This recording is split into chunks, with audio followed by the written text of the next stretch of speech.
आज की कहानी में मैं आपको बताऊंगा कि 15 जनवरी को सैफ अली खान के साथ क्या हुआ और इसके बाद पुलिस ने आरोपी को कैसे पकड़ा और आरोपी ने अपने बयानों में पुलिस के सामने क्या बताया। सैफ अली खान का घर बांद्रा के सदगुरु शरण अपार्टमेंट में है।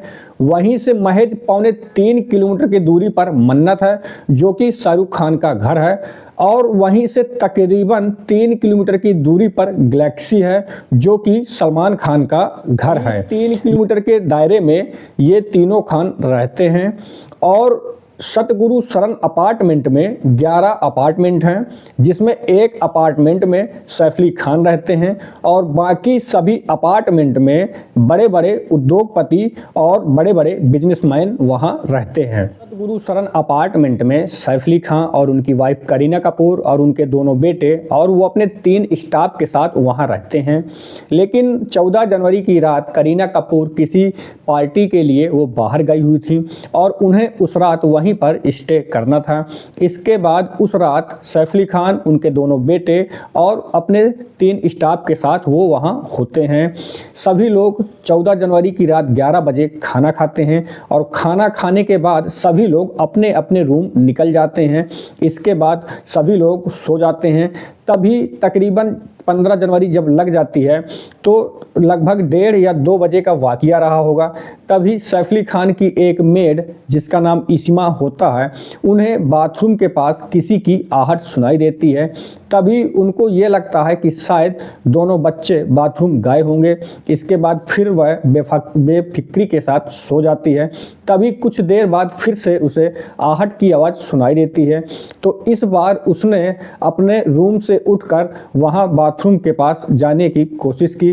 तभी उसने एक अनजान शख्स को देखा। फिर वह बहुत घबरा जाती हैं और अनजान शख्स भी इस्मा को देखकर बहुत ही घबरा जाता है। इसके बाद वह फौरन ही अपनी जेब से चाकू निकालकर इस्मा को डराने लगता है कि अगर तुमने किसी भी प्रकार का शोर मचाया तो मैं तुम्हें जान से मार दूंगा।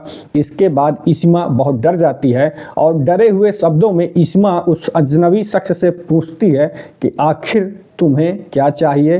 तो वह अजनबी शख्स कहता है कि मुझे 1 करोड़ रुपए चाहिए। इसके बाद इस्मा बहुत ज़ोर ज़ोर से चिल्लाने लगती है और इसी चिल्लाने की आवाज़ सैफ अली खान के कानों तक पहुंच जाती है, जिसके बाद सैफ अली खान की भी नींद टूट जाती है। और इसके बाद जब वह अपना दरवाज़ा खोलकर बाहर आते हैं तो वह सामने का मंजर देखकर वो भी काफ़ी चौंक जाते हैं। इसके बाद हमलावर भी फिर सैफ अली खान अपनी मेड इस्मा को बचाने की कोशिश करने लगते हैं। तभी वह अजनबी शख्स सैफ अली खान पर हमला करना शुरू कर देता है और इसके बाद सैफ अली खान का अन्य स्टाफ, उनकी भी नींद टूट जाती है और वह दौड़कर वहां पर मौके पर आ जाते हैं। जिसके बाद अजनबी शख्स बहुत ही डर जाता है और वह फौरन इस घटना को अंजाम देने के बाद वहां से भाग निकलता है। इसके बाद स्टाफ आनन फानन में सैफ अली खान को लेकर लीलावती अस्पताल पहुंच जाते हैं।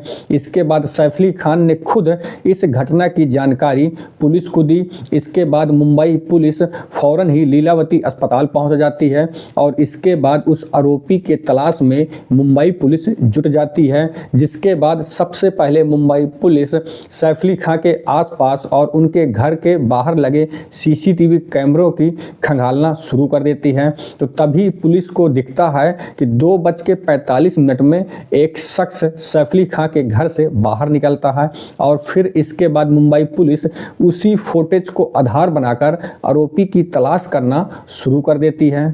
इसी बीच आरोपी शख्स को वर्ली स्टेशन के पास एक दुकान में पराठे खाते देखा गया। इसके बाद पुलिस फौरन ही उस दुकान पर पहुंचती है और दुकान के मालिक से पूछताछ करती है तो उसने बताया कि हाँ, शख्स यहां आया था और उसने हमारी दुकान से नाश्ता किया और इसके बाद उसने ऑनलाइन पेमेंट करने के बाद यहां से निकल गया। इसके बाद क्या था, पुलिस उस ऑनलाइन पेमेंट के माध्यम से उस आरोपी शख्स का नंबर खंगालती है और नंबर खंगालने के बाद उस उसके नंबर को लोकेशन ट्रैक पर लगा दिया जाता है। जैसे ही उसके नंबर को लोकेशन ट्रैक पर लगाया जाता है, वैसे ही उसकी लोकेशन मुंबई के थाने में दिखा रही थी। तभी पुलिस मुंबई के थाने पहुंच जाती है और थाने के बाद उसकी लोकेशन हीरानंदी दिखा रही थी। तभी पुलिस हीरानंदी इलाके में पहुंच जाती है। इसके बाद उसका मोबाइल स्विच ऑफ हो जाता है और उसकी लोकेशन ट्रैश होना बंद हो जाती है। इसके बाद पुलिस भी अब हैरान रह जाती है कि आखिर इस शख्स को कहां ढूंढा जाए।